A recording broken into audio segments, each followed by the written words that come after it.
Hi guys, welcome back to my channel and to a spring cleaning video. It is officially that time of year where I deep clean things around my house that I don't clean very often.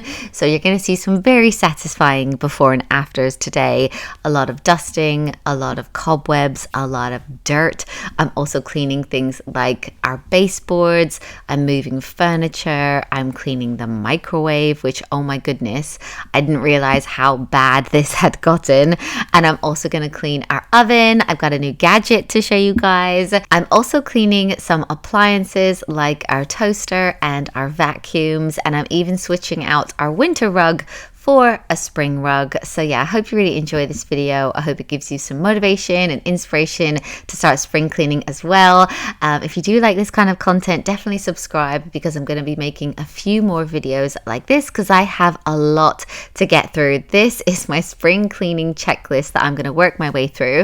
I actually just went on to ChatGPT and asked it, what should I be spring cleaning around my house? And it gave me this beautiful list, which I have printed out and I'm going to actually tick off. And today I'm kind of starting out in the downstairs of my home and just working my way through that list. So one of the first things that I'm going to be cleaning is the radiators, and I'm using my little duster for this. It's a flash duster. It is brilliant at picking up all of the dust, and it also gets right in between all of the parts of the radiator, and you can also go down the back as well. So I'm just going to quickly work my way through. It was actually quite dusty, but that is probably because this is definitely a cleaning job that I literally do once a year when it comes to spring cleaning. But first I'm going to dust it all down, and then I'm actually going to take a cloth and wipe it as well, because I don't know if you can see that there's some dings on it. There was like a little bit of paint on it and a few like scuffs and bits that did actually come off when I wiped it down as well. This didn't actually take very long at all, so I probably should do it more often, but I was pleased that it's one of the only rads that we have downstairs, because when we did our renovation project and we kind of rebuilt the whole living area, we put underfloor heating down here, so that was quite handy. That is like kind of the only one that I needed to do. But while I'm in here as well, I'm also going to clean behind these shutters. I actually dust these shutters quite often because I noticed dust on them, but I haven't opened them for so long. So I opened them up and I was horrified at how many little bugs there were back here. There was also a Nerf bullet, and it was just really dusty and pretty dirty. So I'm using my little tiny vacuum for this. It's so handy, but in the corners I actually had to use my other vacuum. I couldn't get quite in there, and there was quite a few cobwebs in the corners of the window itself, and it was just really dusty. So I'm going to give it a really good dust, a really good wipe down, make sure I've got all the bugs out of this area and just really cleaned it up.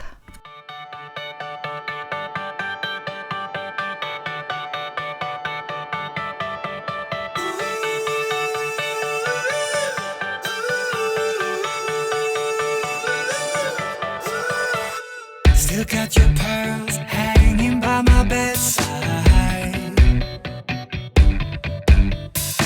Still got your lips on paper in a trash now.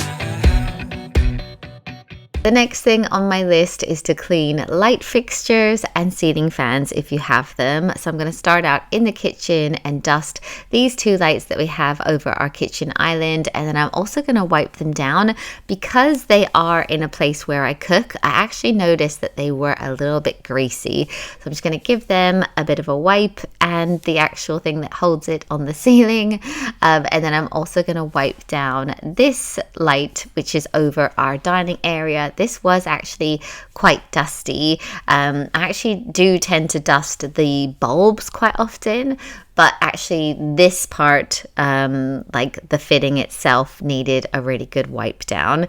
And then while I was doing all of that, I thought I would go around and dust all of the frames. I don't know if you can see, it's actually quite dirty on top there.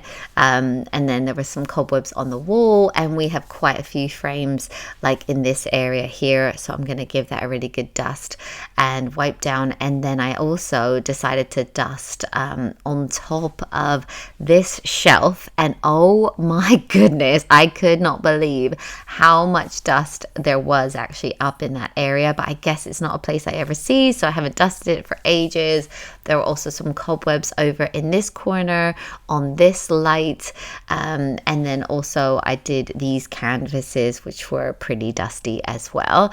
But yeah, again, this didn't take very long, and I was really pleased to kind of like give it all a really good wipe down.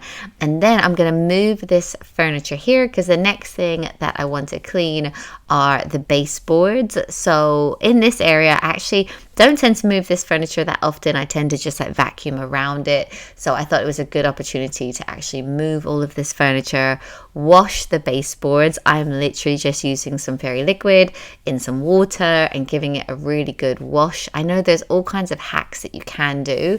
Like if you use a tumble dryer sheet on dry baseboards, it's supposed to help repel the dust. So that is quite a cool one to try. But this one, it was actually like a little bit dirty, so I thought I would just give it a really good wash.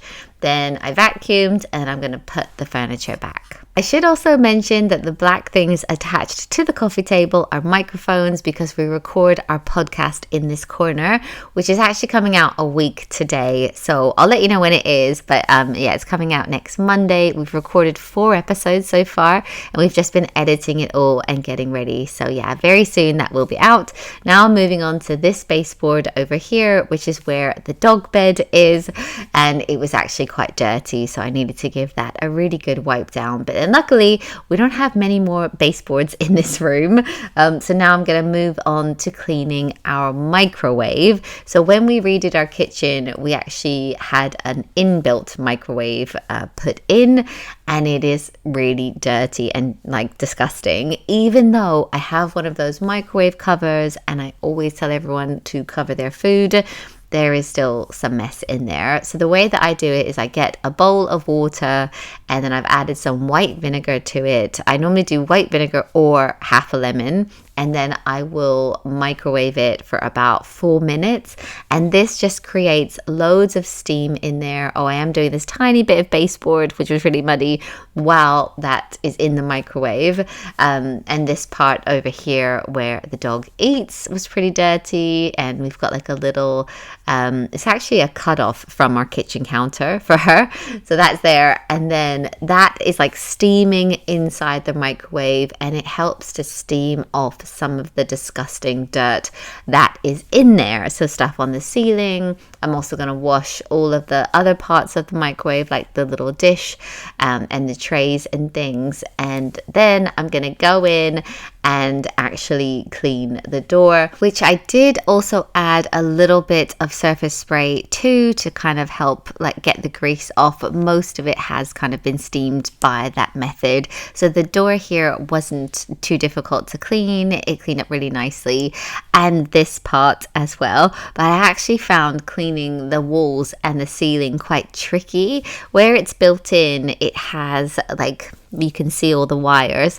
so it's actually quite tricky to clean. But I got like a scrubby brush to help me get all of that dirt off, and loads of it did come off. So I'm really pleased, because I hadn't realized how bad the microwave had actually got. But I spent quite a bit of time kind of like getting as much of it off as I could, and then yeah, I was really pleased with the outcome. And I ended up just putting back, look at that, just putting back the actual microwave plate that is supposed to be in there.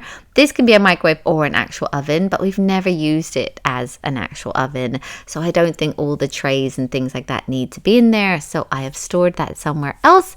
And now look how beautiful it looks. I am so pleased that I've actually finally done it. Then I'm going to go around and just give all of the other appliances in the kitchen a really good wipe down and clean under them as well. So I'm starting out in our pantry. We actually have 2 air fryers now because we love them so much. The one on the right we've had forever. The one in the middle is actually quite a new one, and I love it because you can fit so much food in it. It's got a much bigger compartment. And then I also wiped down our slow cooker, and now I'm going to move on to our toaster. So the way that I clean my toaster is just empty out the little like crumb catchers. They actually weren't that bad. I must have done this quite recently. And then I'm also just going to tip it over the bin because so much more comes out when you do that as well. I'm cleaning under it because there were loads of crumbs under there. I actually properly washed the little crumb catchers, and then I'm going to put them back and wipe down the toaster on the outside, and that is basically it. That was actually so nice and quick to clean. Now I'm going to move on to something I have been dreading, and it is cleaning our oven. But I do have this amazing hack which I wanted to show you guys. I have these oven liners. You can get them on Amazon. I'll link them down below, but I have them in the bottom of my oven, and it catches anything like any grease, dirt, things like that, and you can just take them out, clean them, and then put them back to catch everything at the bottom of your oven. My grill was actually not bad because we clean that quite often, so I'm not going to clean that. This right side of our oven was the one that really needed a good clean. I don't tend to use the left side as much. This is the one that I'm like tending to always use.